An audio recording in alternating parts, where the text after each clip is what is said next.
جب اللہ کسی سے ناراض ہوتا ہے تو اسے اپنا نام نہیں لینے دیتا۔ زندگی میں جو بھی کرنا ہے اللہ کے بھروسے اور اپنے دم پر کیجیے، لوگوں کے بھروسے پر نہیں، کیونکہ لوگ کندھوں پر تبھی اٹھاتے ہیں جب مٹی میں ملانا ہو۔ حق بات کہنے سے مت ڈرو، کیونکہ نہ کوئی تمہیں موت دے سکتا ہے اور نہ ہی کوئی تمہارا رزق کم کر سکتا ہے۔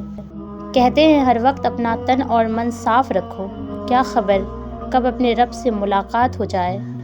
سنو، اللہ سے مانگ کر نہیں روتے، اللہ سے رو کر مانگا کرتے ہیں۔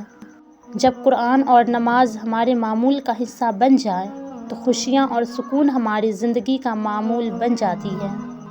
زیادہ سوچو نہیں، بلکہ زیادہ سے زیادہ استغفار کرو، کیونکہ مسائل و مشکلات زیادہ سوچنے سے نہیں بلکہ زیادہ استغفار کرنے سے آسان ہوتے ہیں۔ سب سے اچھی زندگی وہ بسر کرتے ہیں جو اپنی ضرورت پوری کرنے کے لیے اللہ کے سوا کسی اور پر بھروسہ نہیں کرتے۔ درد کتنا بھی ہو، اللہ کے آگے رونے سے سکون میں بدل جاتا ہے۔ اللہ پاک ہم سب کو قرآن و سنت کے مطابق زندگی گزارنے کی توفیق اور ہمت عطا فرمائے، آمین۔